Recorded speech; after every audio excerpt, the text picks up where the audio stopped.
ọmọ Yorùbá ọ̀rọ̀ padà dùn àwọn gómìnà wa mẹ́fẹ̀ẹ̀fà lórílẹ̀‐èdè Yorùbá, ìyẹn nílẹ̀ Yorùbá mò ń sọ yìí. Ọ̀rọ̀ padà dùn wọ́n ti gbà fún Sunday Adéyẹmọ Ìgbòho Òòṣà. Ẹ wo bí ẹ máa bọ̀ ẹ wá gbọ́ lórí ètò lónìí, bẹ́ẹ̀ ṣe ń gbọ́ ẹ dákun ẹ máa bá mi pín, ẹ máa bá mi share. Ẹ ti mọ̀ mí tẹ́lẹ̀, ọ̀rọ̀ tí ó bá ṣẹlẹ̀ n ò ní gbé wá, tí n bá lẹ́lẹ́rìí n ò ní sọ ọ́.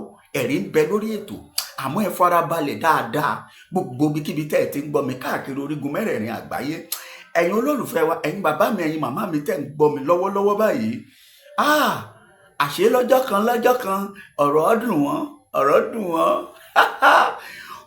àṣé lábẹ́nu lóòótọ́ ni èmi ti máa ń sọ wípé àwọn gómìnà wa tẹ́ ń wò yìí kì í ṣe kó táwọn náà lọ́rùn.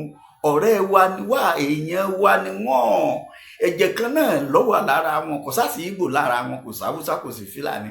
Yorùbá wa náà ni, ọmọ Oòduà náà ni wọ́n. Àṣọgbọ́n bẹ́nu ara wọn, ẹsẹ̀ ló dàbí pé ọ̀fẹ́ sí báyìí.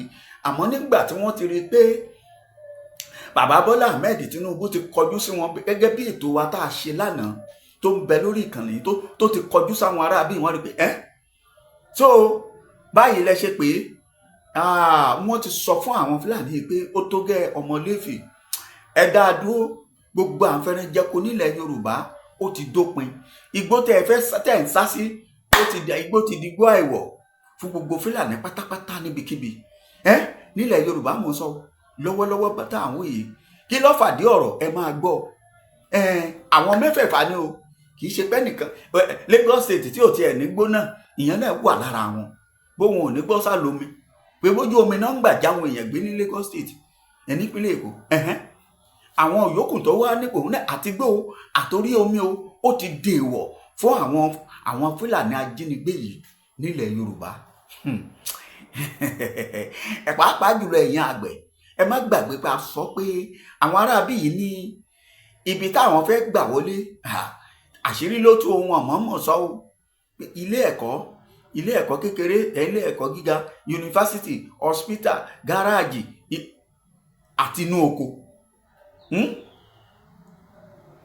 Àmọ́ olóyè Adéyẹmọ Ìgbòho Òòṣà ó pàrókò ìjà ránṣẹ́ sí wọn. Ẹ ti gbọ́ lórí ètò yìí lórí ìkànnì wa yìí, Pavilion TV àti Àwòfẹ́ TV. Gbogbo ẹ̀yin tẹ́ ẹ bá ń wò ẹ ti mọ̀ wípé ohun tó bá ṣẹlẹ̀ la máa gbé wá fún yín pẹ̀lú ẹ̀rí.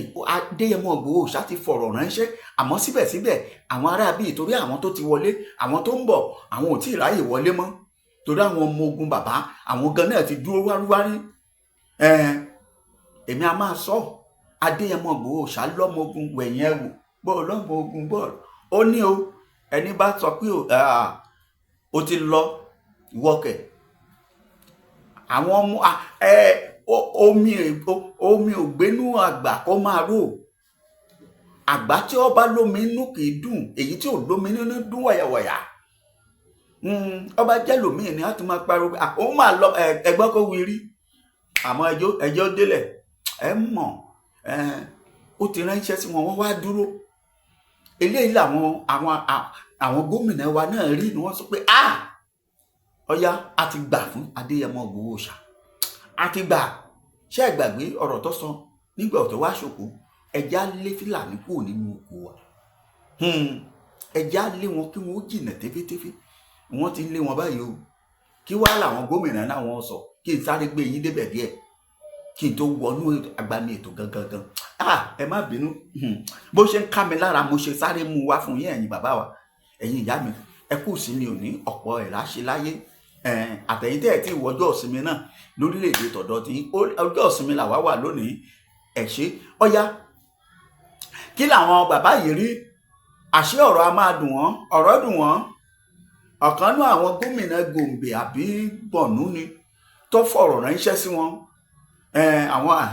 Àwọn gómìnà Òkè Ọya lọ́hùn ní nọ́ọ̀tì, wọ́n fọ̀rọ̀ ránṣẹ́ sí àwọn gómìnà tí wàá ń bí iṣẹ́ yìí ló ń jẹ ni. Ṣé bó ń jẹ tàwọn láìsí àwọn ṣé ìran Yorùbá lè exist ní abẹ́ẹ̀ráyé nínú ìran tó jẹ́ wípé níbẹ̀rẹ̀ pẹ̀pẹ̀ àwa là ń bọ́ gbogbo ìran yòókù àti Ìgbò tó wà ń pariwo àwọn lépe àwọn ní kinní kan. Yorùbá àti bí ni wọ́n ti ń ṣiṣẹ́, owó wa ni wọ́n ń lọ fi bọ́ nọ́ọ̀tì náà tí wàá ń sọ fún àwa pé fúnra Yorùbá yìí pé ṣáwa lóúnjẹ ni ìgbọ́n ṣé wọ́n sì parọ́ ṣáání àní nígbà táwọn ọmọ wọn àwọn olóbùkún wọn àwọn Fúlàní tí wọ́n ti mú oko wa tán ti jẹrun táwọn àgbẹ̀wọ̀ ò lè lóko mọ́ inú fo àyàfo bá ọba wà lóko ẹ bá fẹ́ lóko ẹ gbọ́dọ̀ pé 2 mẹ́ta àwọn ọ̀dọ́dẹni tí ń gbébọn káàkiri gbogbo wọn lọ jọyàn ẹgbẹ́ ọdẹ yes torí àǹfààní tí wọ́n fi lè fi rìn rèé bọ́mọ Yorùbá bá gbébọn lọ́wọ́ tí ọlọ́pàá bá mú gbére ni ọmọ Fúlàní láǹfààní àti gbébọn ọmọ Yorùbá ò lè gbé AK-47 àwọn ọmọ Fúlàní ń gbé pọ́ǹpì àmọ́ lásìkò yìí ó ti tó gẹ́ ọmọ Léfì àwọn gómìnà wa náà ti sọjí wọ́n ló tó gẹ́ kí wá ni wọ́n fẹ́ ṣe àkọ́kọ́ náà wọ́n ní gbogbo pátápátá àwọn Àmọ̀tẹ́kùn ó máa wọbẹ̀ pẹ̀lú ìbọn gidi pẹ̀lú irinṣẹ́ tó dáa ẹgbẹ́ tó kù ó fún wa ní pólíìsì kò fún wa ní pólíìsì àwọn pólíìsì Yorùbá máa wà ara wọn làwọn Àmọ̀tẹ́kùn bẹ́ẹ̀ ni àwọn Agbo Rangers tí wọ́n ti wà káàkiri Lagos State tí ò ní tẹ́lẹ̀ ti ní báyìí ó ti máa ní báyìí tí wọ́n wà kó kì í ṣe pé ọyá máa lọ lásán gbogbo ohun èròjà tí wọ́n nílò tí àwọn èèyàn yìí nílò pátápátá ni wọ́n máa kó lé wọn lọ́wọ́ ṣọ́tán nígbà náà làwọn náà àṣé wọ́n ní èrònú àwọn náà wà á da oko ẹ jẹ́ ń gbé yín débẹ̀ nítorí àsìkò gẹ́gẹ́ bó ṣe jáde ẹ máa bọ̀ ẹ gbójú ayò òkè ẹ̀yin olólùfẹ́ wa ẹ máa gbọ́ bó ṣe ń lọ lọ́wọ́lọ́wọ́ báyìí tí mo ṣe ń bá yín sọ̀rọ̀ yìí kẹ́ ẹ lè bá a mọ̀ yìí pé ọ̀rọ̀ dùn àwọn ará bí o àwọn gómìnà wa náà ti darapọ̀ mọ́rìn àjò Yorùbá Nation wọ́n ti gbà fún olóyè Adéyẹmọ Ìgbòho Òòṣà wípé ìjà tọkùnrin yìí ń jà àṣetiwa náà ló ń ṣe lóòótọ́ àwọn náà mọ̀ wọ́n mọ̀ tí wọ́n bá láwọn ọmọ irọ́ ni ẹni bá sì sọ pé wọ́n mọ̀ ṣùgbọ́n ó ṣòro ó sọ yẹ́njá yín àwọn kan wà nínú àwọn olóṣèlú sẹ́nẹ́tọ̀ ń bẹ láàrin wa tó ń agitate rep wọ́n ń bẹ governors ń bẹ àwọn lọ́balọ́ba local government àwọn yẹn ò tẹ̀ ló ń kà tí wọ́n ń fẹ́ kí á ní Yorùbá Nation ẹ gbọ́ gẹ́gẹ́ bí ìwé ìròyìn Punch bó ṣe gbé tí mo rí ìròyìn yìí pé ẹ̀yin tèmi nínú ẹ gbọ́dọ̀ gbọ́ eléyìí kí n tó tẹ̀ síbikíbi lónìí mo gbọ́dọ̀ mú wá fún yín ẹ mọ̀ pé ọ̀yá ẹ gbọ́ Southwest governors plan massive clearing farm and security òun rèé ẹ lọ wò ó nínú ìwé Punch ẹ jẹ́ ń gbọ́ bó ṣe ẹ jẹ́ ń kà á fún yín Southwest governor plan massive clearing for farming pé farming iṣẹ́ àgbẹ̀ nílẹ̀ Yorùbá àwọn gómìnà àbí kílẹ̀ wí kìí ṣe iṣẹ́ àgbẹ̀ lásán o ọ̀yá ẹ máa bá mi ká lọ ẹ máa bá mi ẹjẹ́ àjọ rìnrìn àjò ẹ gbọ́ bó ṣe ń lọ ẹ gbọ́ bí wọ́n ṣe sọ. The Southwest governors on Wednesday agreed to strengthen farm security by creating specialized units within the Àmọ̀tẹ́kùn. ẹ máa gbọ́ o ìgbésẹ̀ àkọ́kọ́ tí mo ti sọ fún yín tẹ́lẹ̀ wípé àwọn ṣetán special unit for Àmọ̀tẹ́kùn. àwọn wo ni special unit? ara wọn láti rí Awógbó, ara wọn láti rí àwọn bush police. Awógbó náà ni wọn, àwọn Awógbó yàtọ̀, àwọn Awógbó ni wọ́n máa wà nínú igbó. àwọn Àmọ̀tẹ́kùn tẹ́ ẹ máa ń rí lójú ọ̀nà gbogbo ẹ̀yin tẹ́ ẹ bá lọ pàápàá ìpínlẹ̀ Ọ̀yọ́, Oǹdó, Èkìtì, àwọn Àmọ̀tẹ́kùn tẹ́ ẹ rí lẹ́gbẹ̀ẹ́ ọ̀nà yẹn, àwọn yẹn wọ́n ò túbọ̀ fún wọn lágbára. ẹ mọ̀ pé àwọn ẹrú Ọlọ́run á kàn jókòó ni ni wọ́n máa wò ṣé wọn ò ní jókòó. ìbọn wo ló wà lọ́wọ́ wọn? pópó ló wà lọ́wọ́ wọn àtìbọn ẹlẹ́tù yìí kó tún bu ẹ̀tù sọ́wọ́ lójú pọ́ǹpì, irin tuntun stainless ni wọ́n jókòó náà kàn máa ju awọ́ sí ẹ káàbọ̀ ẹ kúrin o. wọ́n bá gbọ́ pé ohun tí wọ́n jẹ tẹ́lẹ̀ ẹkùn ló máa ń mú wọn dúró, àmọ́ bó ti wù kó burú tó wọn ó sì dúró ni. àwa mọ̀ wọ́n dáadáa torí a ti súnmọ́ díẹ̀ láàrin wọn. àmàrà tí wọ́n ń dá nígbà tí àwọn gbébọn ya wọ ìlú Màyá. A rí àrà tí àwọn Àmọ̀tẹ́kùn tó wá láti ìlú Gbọ́ra Òkè Ògùn tí wọ́n dá àtàwọn ọlọ́dẹ kó tó di pé àwọn sójà wá darapọ̀ mọ́ wọn àtọlọ́pàá ni wọ́n ti bẹ̀rẹ̀ sí ní ṣe pẹ̀tù méje nínú igbó. Ẹ wá gbọ́ o, wọ́n wá ní àwọn gómìnà wá sọ pé àwọn máa special unit tí máa wà àní dà wọ́n pọ̀ bá ṣe dọlọ́pàá pọ̀. Ẹ sì mọ̀ pé nínú ọlọ́pàá náà àwọn special unit wà bíi mopo, pé tí ogun bá rí kiri bákan mopo ní ọlọ́pàá ó tì síbẹ̀. Ṣùgbọ́n tó bá jẹ́ ká ṣe investigation, àwọn ọlọ́pàá aláṣọ dúdú àbáṣaṣọ wọn ti di blue báyìí, àwọn ni wọ́n ó ṣe yẹn. Bákan náà lọ́wọ́ àánú sójà náà àwọn kílàngó wà rẹ́ẹ̀dì, àwọn yẹn wà, àwọn special unit ó máa wà nínú Àmọ̀tẹ́kùn. Kí wá nìdí? This was part of the resolution reached at the roundtable on the food security hosted by the Development Agenda for West Nigeria Commission in Ibadan, the Oyo State capital. Present at the meeting were the 5 commissioners for agriculture from Ekiti, Ogun, Ondo, Osun, and Oyo State. Ebenezer Boluwade, Bolu Owotomo, Olatayo Aribo, Babatola Fasheru, and Olasunkami Olalere, respectively. While Mr. Emmanuel Audu, the permanent secretary of Lagos State University of Agriculture, represented the state commissioners. Ìyẹn ní ti Èkó ni wọ́n fi jẹ́ 6 torí yóò máa ya àwọn èèyàn lẹ́nu pé 6 ni wọ́n 5 lọ kà jáde yìí.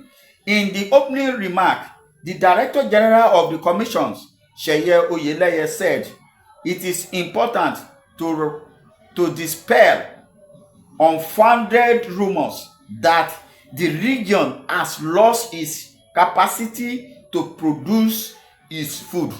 Ẹ gbọ́, ìgbọ́ yín dáadáa, ẹ gbọ́ mi dáadáa. Ọ̀rọ̀ dùn wọ́n, ọ̀rọ̀ dùn àwọn arábí.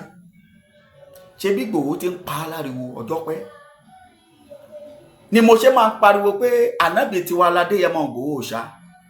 Bẹ́ẹ̀ ni Jésù tiwa nù, tẹ́ ẹ̀ bá tí ì mọ̀ òun ni, torí àwọn ló mú ìrìn rere ayọ̀ wá fún wa, ló ń sọ ọ̀nà àbáyọ, ọ̀nà tààrà tá a fi bọ́ lóko ẹrú. Òun ni Ìgbòho ṣá ń jà fún. Ẹ gbọ́, ẹ tuntun gbọ́. In his opening remark, nígbà tó kọ́kọ́ ọ̀rọ̀ àkọ́sọ ẹ̀ tí ó kọ́kọ́ sọ, the Director General of the Commission, Seye Oyeleye, wọ́n ti set up commission láti ṣiṣẹ́ lórí ẹ̀. Kìí ṣe wípé ó ṣẹ̀ṣẹ̀ ń pè irọ́ rárá. Ẹgbọ́n nǹkan tó sọ, said it is important to dispel, to cancel, láti fagilé, láti parẹ́, láti fàwé ẹ̀yà unfounded rumors. Rumors báwo?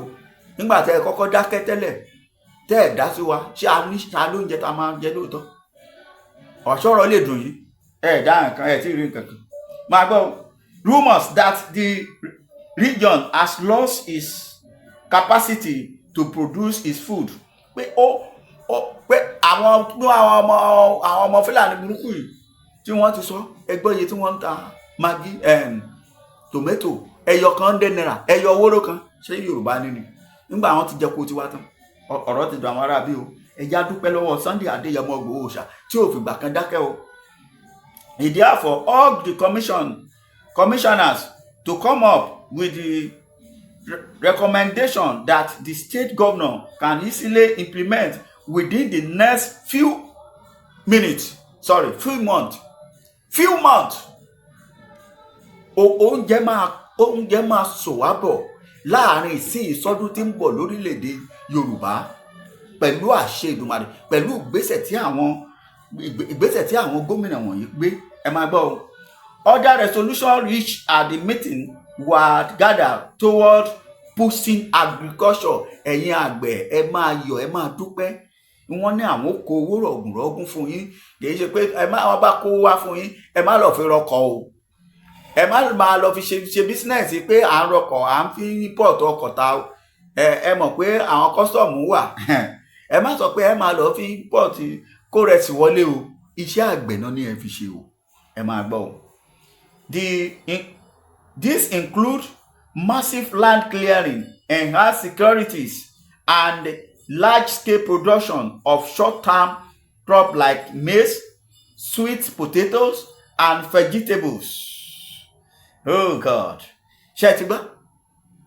Wọ́n ní wọ́n máa kó àwọn irúgbìn tí ọjọ́ tí wọ́n ó kéré ju èyí tẹ́ ń lò lọ. Àgbàdo oṣù 3 ló ń lò tẹ́lẹ̀, bóyá èyí tí wọ́n fẹ́ kó wá sí bí oṣù 2 sí ọ̀sẹ̀ 6. Àgbàdo, tòmẹ́tò àti nǹkan bẹ́ẹ̀ lọ. Bọ́sà ṣe rí nílẹ̀ Haúsá nìyẹn. Iná ẹ̀ láti ń jẹ oúnjẹ tí ò ní fítámì mọ́, fataláísà náà fi ń gbé. Gbogbo eléyìí ni wọ́n ní àwọn ó kó wá, ni wọ́n ó kó wá sí ilẹ̀ Yorùbá. Àwọn àkọ́kọ́ wọ́n ti ń lé àwọn Fúlàní. Gbogbo ẹ̀yin lọ́balọ́ba, gbogbo ẹ̀yin tẹ́ ní màálù, ẹ jẹ́ tètè mọ bẹ́ẹ̀ nǹkan àrà tẹ́ bá máa dá, torí wípé wàhálà máa tó dé.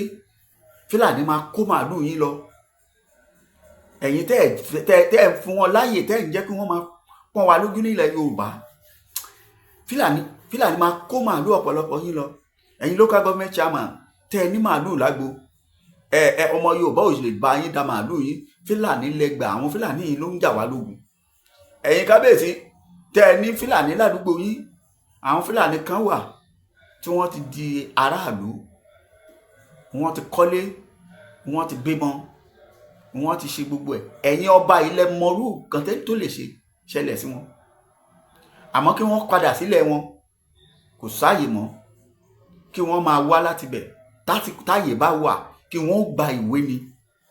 Bẹ́ẹ̀ ni ẹni bá fẹ́ lọ ìlú òyìn Amẹ́ríkà ní ìsìn láìsí físà, láìsí passport, ṣó lè débẹ̀? Tó bá dé Amẹ́ríkà lọ ṣì wàhù. Bẹ́ẹ̀ ni ló ti yẹ kó rí, bí ó sì ṣe rí nìyẹn. Fún ìdí èyí, ohun tí mò ń já yín sí lásìkò yìí ni wípé tiyín ti bá yín, ẹ̀yin tẹ́ kó màálù fún wọn. Torí ẹ̀yin ò ní gbé wá lódidi, àwa ò ní gbà á láàbọ̀. Pàápàá àwọn gómìnà wa tún ti fọwọ́ sí báyìí o. Gbogbo tí àwọn Fúlàní ń sá sí lábúlé yín, ẹ tètè máa kọ́kọ́ ẹ̀ sílẹ̀.